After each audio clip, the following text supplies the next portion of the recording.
हम पढ़ेंगे halogenation of phenol. Halogen add होगा ऑफ फिनॉल। फिनॉल पे जो अटैक होगा वो दूसरी पोजीशन पे, चौथी पोजीशन पे, छठी पोजीशन पे, इन तीनों में से किसी एक पोजीशन पे होगा या तीनों पे एक साथ होगा। अगर हम फिनॉल में, ये हमारे पास फिनॉल में सेकंड पोजीशन, फोर्थ पोजीशन और सिक्स्थ पोजीशन में इलेक्ट्रॉन डेंसिटी ज़्यादा होती है। क्यों? क्योंकि रेजोनेंस की वजह से 2, 4 और 6 पोजीशन पे इलेक्ट्रॉन डेंसिटी ज़्यादा होती है। अगर हम यहाँ पे ले लें ब्रोमीन, और वो भी ब्रोमीन ले लें किसी मीडियम की प्रेजेंस में, जैसे CH2, carbon sulphide, carbon disulphide या कार्बन टेट्राक्लोराइड, ये हमारे नॉन पोलर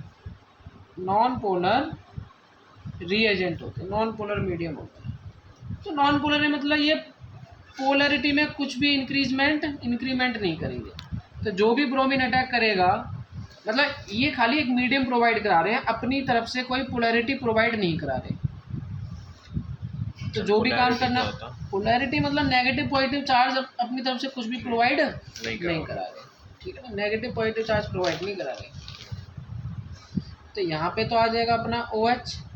तो एक बार ब्रोमीन अटैक करेगा ऑर्थो पोजीशन पे, वैसे पैरा पोजीशन पे, एक बार ऑर्थो पे करेगा, एक बार पैरा पे करेगा, एक एक करके करेगा, जो भी है एक एक करके करेगा। तो या तो यहाँ करेगा या तो यहाँ करेगा। तो ये इन दोनों में से ऊपर वाला मेजर प्रोडक्ट होगा, नीचे वाला माइनर प्रोडक्ट होगा, क्योंकि ऊपर वाला ज़्यादा स्टेबल होगा, सिमेट्रिकल ज़्यादा है वो, सिमेट्रिकल। लेकिन अगर हम यही फिनॉल को रिएक्शन करें ब्रोमीन के साथ, लेकिन हम बस एक छोटा सा काम करें, इस ब्रोमीन को हम पानी में रिएक्शन करें, पानी में मतलब मीडियम ले लें पानी, पानी तो पोलर है, तो उस ब्रोमीन को भी तोड़ देगा। ब्रोमीन को तोड़ देगा तो ब्रोमीन कहाँ कहाँ अटैक करेगी? सेकंड पे, फोर्थ पे और सिक्स्थ पे, तीनों पे एक साथ अटैक करेगी, एक साथ। और बस इसमें हमें यही याद रखना है कि अगर मीडियम पानी होगा तो वो ब्रोमीन इतनी ज़्यादा आयोनाइज हो जाएगी कि वो तीनों पे क्या कर देगी? अटैक कर देगी। तो एक क्वेश्चन है छोटा सा, मैं आपको दिखा देता हूँ कि in case of phenol the polarization of bromine molecule take place even in the absence of Lewis acid. It is due to the high activation effect of OH group attached to the benzene ring. तो benzene ring में जो OH group है वो इतना ज़्यादा highly activate कर देता है बेंजीन को कि ब्रोमीन को हमें तोड़ने की जरूरत नहीं पड़ती, वो पानी की प्रेजेंस में भी क्या होती है? टूट जाती है। तो यही सवाल आएगा। मैं आपको सवाल दिखा देता हूँ, सीधा सा सवाल दिखाता हूँ मैं आपको। सवाल आ रहा है कि ब्रोमीन को रिएक्शन करना है CH2 की प्रेजेंस में, कार्बन डाइसल्फाइड में। मतलब थोड़ी है, क्या बोल रहे हो? CH2 है ना। हाँ, तो मैंने क्या बोला? CH2। मैंने CH2 कार्बन डाइसल्फाइड भी तो बोला ना। इस चीज़ पर तो ध्यान दो। Yes sir. कार्बन हैलाइड थोड़ी ना बोला।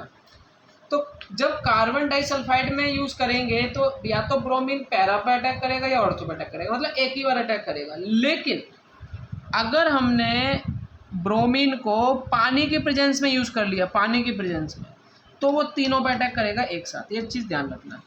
अगर पानी लेंगे तो तीनों एक जगह एक साथ करेगा, नहीं तो सिर्फ एक जगह अटैक करेगा। That's it. अगला टॉपिक है कोल्ब रिएक्शन। कोल्ब रिएक्शन इसी के नीचे बता देता हूँ, कोई दिक्कत नहीं है, ज़्यादा बड़ा तो नहीं है ना। कोल्ब रिएक्शन कोई बात नहीं। कोल्ब रिएक्शन ये एक नेमिंग रिएक्शन है और इम्पोर्टेंट रिएक्शन है। तो हमारे पास होना चाहिए फिनॉल एज यूजुअल। हमारे पास फिनॉल है, लेकिन फिनॉल में हम डालेंगे कोई बेस NaOH। इसका काम ये है कि यहाँ से H और यहाँ से OH निकल जाएगा, तो ये फिनॉल बन जाएगा फिनॉक्साइड। मतलब पहले OH क्या कर रहा था? पहले OH इलेक्ट्रॉन डेंसिटी दे रहा था, लेकिन फिनॉक्साइड और ज़्यादा इलेक्ट्रॉन डेंसिटी दे रहा है, और ज़्यादा। तो एक सवाल आता है कि हम इसे बेस के साथ क्यों रिएक्शन करते हैं। पता नहीं यहाँ पे दिया है कि नहीं दिया है, लेकिन फिर भी यहाँ पे मैं बता देता हूँ। Phenoxide ion generated by treating phenol with sodium hydroxide is even more reactive than phenol. तो यहाँ पे एक क्वेश्चन आता है कि हम उससे फिनॉक्साइड आयन में क्यों कन्वर्ट करते हैं, सोडियम हाइड्रोक्साइड से क्यों रिएक्शन करते हैं। क्योंकि जो सोडियम फिनॉक्साइड होता है वो बहुत ही ज़्यादा रिएक्टिव होता है, फिनॉल से भी ज़्यादा।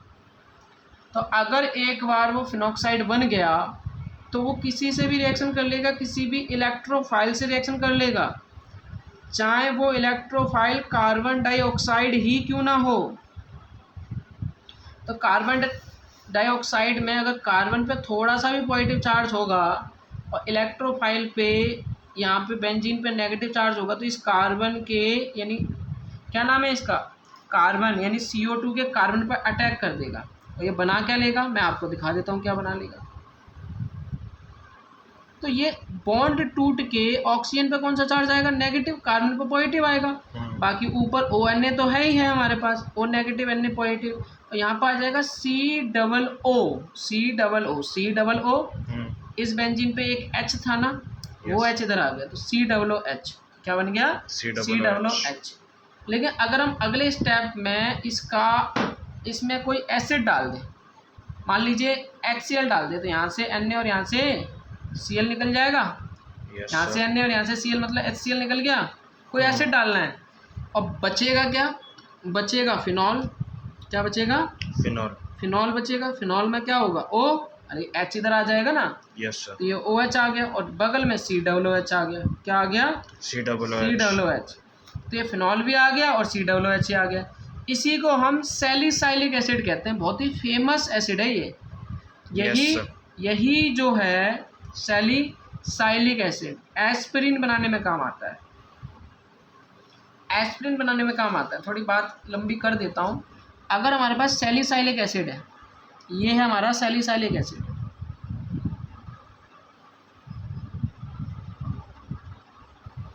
और अगर हमने इसमें एसिटिक एनहाइड्राइड डाल दिया। एसिटिक एनहाइड्राइड क्या होता है, CH3COOCOCH3। बॉन्ड यहाँ से तोड़ दो। जैसे आप बॉन्ड यहाँ से तोड़ोगे, ऑक्सीजन पे नेगेटिव, कार्बन पे पॉजिटिव, ऑक्सीजन पे नेगेटिव, हाइड्रोजन पे पॉजिटिव। ये नेगेटिव किस पर अटैक करेगा, हाइड्रोजन पे। तो क्या बन जाएगा, CH3C डबल बॉन्ड OOH। और यहाँ क्या बच गया, यहाँ बच गया COOH, यहाँ पे बच गया ऑक्सीजन, और इस ऑक्सीजन ने किस पे अटैक कर दिया, कार्बन पे। तो इसी मॉलिक्यूल को हम बोलते हैं एस्पिरिन। ठीक है, बात हो गई सर। अगला एक रिएक्शन है, नेमिंग रिएक्शन है, इंपॉर्टेंट रिएक्शन है, भूलना नहीं है, जिसको बोलते हैं राइमर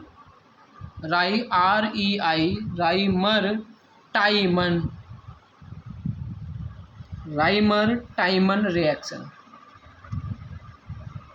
पूरी बुक में 2 रिएक्शन ऐसी हैं, या कहें 3, जिसमें कि CHCl3 यूज हुआ है। इसलिए आपको याद रखना है, पूरी बुक में 3 रिएक्शन ऐसी हैं जिनमें CHCl3 यूज हुआ है। एक फिनॉल में CHCl3 यूज हुआ है, नंबर 1। एक कार्बोक्सिलिक एसिड में CHCl3 यूज हुआ है। आपको दिखा देता हूँ, 1 मिनट दीजिए।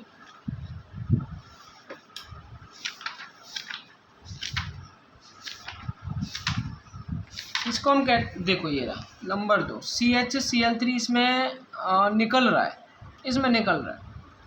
अच्छा, इसमें यूज हुआ है। और एक और रिएक्शन है जिसको हम कहेंगे क्या बोलते हैं, फिनाइल आइसोसाइनाइड या कार्बिलामाइन रिएक्शन कहते हैं। पेज नंबर 393 आई गेस, 393 मिल गया, 393 मिल गया, ये रहा 393। तो एक रिएक्शन ये है जहाँ पे CHCl3 यूज हुआ है, और दूसरी रिएक्शन ये है जहाँ पे CHCl3 यूज हुआ है। यहाँ भी NaOH यूज हुआ है या KOH यूज हुआ है, यहाँ भी NaOH या KOH यूज हुआ है। तो राइमर टाइमर रिएक्शन और कार्बिलमाइन रिएक्शन एक जैसी हैं, क्योंकि इनमें रीएजेंट एक जैसे यूज होते हैं। और पूरी बुक में मैंने कहा 2 ही रिएक्शन हैं। सर आपने 3 कहा था। 3 कहा था, तीसरे में CH Cl3 निकल रहा है, इसलिए मुझे वो याद थी। Okay sir. मे भी, चलो हो सकता है एक और हो सकता है, आई डोंट नो, मे भी। चलो यहाँ पे नहीं है, कोई बात नहीं, छोड़ो, मैं गलत हो सकता हूँ, लेकिन मेन बात यह है कि वहाँ पे CH Cl3 यूज हो रहा है। Okay sir. अब अगर यहाँ पे हमारे पास फिनॉल है, अरे ऐसे आपको याद करने का तरीका होना चाहिए कि यहाँ पे CH Cl3 यूज हो रहा है तो और कहाँ पे यूज हो रहा है, मैं वो बताना चाह रहा हूँ आपको। Okay sir. ठीक है ना, ये एक तरीके से लिंक बनाओ, लिंक बनाओगे तभी याद रहेगा। सबसे पहले आप इसमें CH Cl3 यूज करो, CH Cl3 यूज करो और सोडियम हाइड्रो ऑक्साइड यूज करो। अब होगा क्या, वो ध्यान रखिए। सबसे पहली बात, यहाँ पे एक H होगा और यहाँ पे 3 क्लोरीन है। कितने क्लोरीन है? 3 क्लोरीन। तो यहाँ से एक H और यहाँ से एक क्लोरीन, मतलब कि एक HCl तो बाहर निकल जाएगा। नंबर 1 बात, ठीक है। यस तो सर। जैसे ही आप, तो फिर यहाँ पे कितने क्लोरीन बचे? 2। कितने बच गए? 2। तो मैं लगा देता हूँ, ऊपर तो OH ही है और यहाँ पे कितने क्लोरीन बचे? CH Cl, 2 क्लोरीन लगा दिए ना, एक ऊपर एक नीचे। ये H और यहाँ से OH निकल जाएगा, मतलब यहाँ पे ONA आएगा। क्या आएगा? ONA। मैंने बता दिया ONA क्यों, क्योंकि ONA ज़्यादा रिएक्टिव होता है। अब मैं इसको फिर से लिख रहा हूँ, देखो ध्यान से देखना। यहाँ पे लिख दिया ONA, यहाँ पे लिख दिया एक क्लोरीन ऊपर एक क्लोरीन नीचे। कितने क्लोरीन है? 3 नहीं है भाई, 2 है, क्योंकि एक तो निकल ही गया, 2 बचे ना। अगर आप इसमें फिर से NaOH डाल दें, क्या डाल दें? NaOH। तो यहाँ से एक Na एक Cl निकलेगा, यहाँ से एक Na एक Cl निकलेगा, तो बनेगा क्या? तो यहाँ पे आएगा ONA, क्योंकि यहाँ पे Cl तो निकल ही गया तो OH आएगा।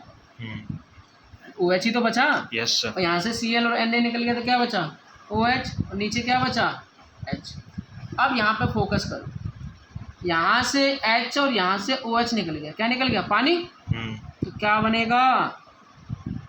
क्या बनेगा बताइए? पानी निकल गया तो एक ऑक्सीजन ही तो बचा। Yes sir. और एक हाइड्रोजन बचा, और एक ऑक्सीजन और एक हाइड्रोजन बच जाए तो क्या उसको एल्डिहाइड नहीं कहते? Yes sir. तो ये एल्डिहाइड बचेगा। ऊपर ONA था, अगर ONA को हटा के हम HCl डाल दें तो यहाँ से Na, यहाँ से Cl निकल जाएगा तो H आ जाएगा। नहीं आई समझ में बात? तो ये आपका सैली एल्डिहाइड बन गया, सैली एल्डिहाइड। इसको सैली एल्डिहाइड कहते हैं, सैलिसाइल एल्डिहाइड। मतलब वो सैलिसाइलिक था, ये सैलिसाइलिक एल्डिहाइड है। वो सैलिसाइलिक एसिड था और ये सैलिसाइलिक एल्डिहाइड है। बात समझ में आ रही है? Yes sir. 2 रिएक्शन है, बहुत छोटी छोटी हैं, लेकिन करा देता हूँ। रिएक्शन करेंगे जिंक का फिनॉल के साथ, सबसे इजी सबसे बढ़िया रिएक्शन है, कुछ नहीं करना आपको। फिनॉल बनाओ आराम से, ये बन गया फिनॉल, और इसमें जिंक डाल दो। तो जिंक क्या करेगा? बड़ी चतुराई दिखाते हुए यहाँ से ऑक्सीजन निकाल लेगा, मतलब जिंक ऑक्साइड निकल जाएगा। अब ये क्या बच गया? बेंजीन बची। तो बेंजीन बनाने का सबसे सरल काम है, जिंक की डस्ट डाल दो, चूरा पाउडर, ये डाल दो, ख़त्म बात। अगला है ऑक्सीडेशन रिएक्शन फिनॉल का। फिनॉल में ऑक्सीडेशन करो। ऑक्सीडेशन के लिए 2 बहुत ही अच्छे रिएजेंट हैं, या तो KMnO4 या तो K2Cr2O7। ये हम पहले ही पढ़ चुके हैं, लेकिन फिर भी पढ़ लेते हैं। तो अगर हमारे पास फिनॉल है तो KMnO4 का काम होता है H को हटाना, ऑक्सीजन को लाना। तो अगर इन दोनों में से कोई सा भी एक रिएजेंट आपने यूज कर लिया तो ये बनेगा आपका ऑक्सीजन इंक्रीज होगी। क्या इंक्रीज होगी? ऑक्सीजन। तो एक ऑक्सीजन ऊपर इंक्रीज होगी, एक नीचे इंक्रीज होगी। तो इसको हम बोलेंगे बेंजोक्विनोन। मलेरिया की दवाई में यूज होता है benzoquinone. That's it for today. ध्यान रखना यहाँ पे KMNO4 यूज़ किया है और बुक में Na2Cr2O7 भी यूज़ किया है। तो अब घबराना मत कि हमने क्या यूज़ किया, ये यूज़ कर दें तो भी कोई दिक्कत नहीं, ये यूज़ कर दें तो भी कोई दिक्कत नहीं। बनेगा क्या, बनेगा benzoquinone in the presence of air phenol are slowly oxidize of dark colour mixer containing quinone. तो ये क्विनोन बनेगा, मलेरिया की दवाई में यूज होता है। अब मैं आपको एक इंपॉर्टेंट चीज़ बताया था, ध्यान से सुनना।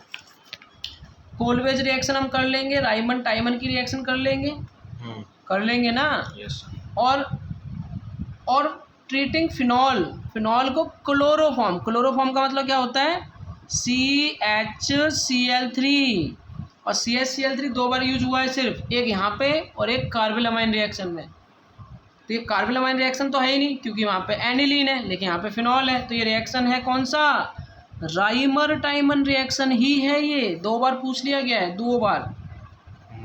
अरे बात समझ में, तो कोई कोई रिएक्शन दो बार पूछ सकते हैं, कोई दिक्कत नहीं है। हम उससे फिर से लिख देंगे, कोई दिक्कत थोड़ी ना है, लिख देंगे, कोई दिक्कत नहीं।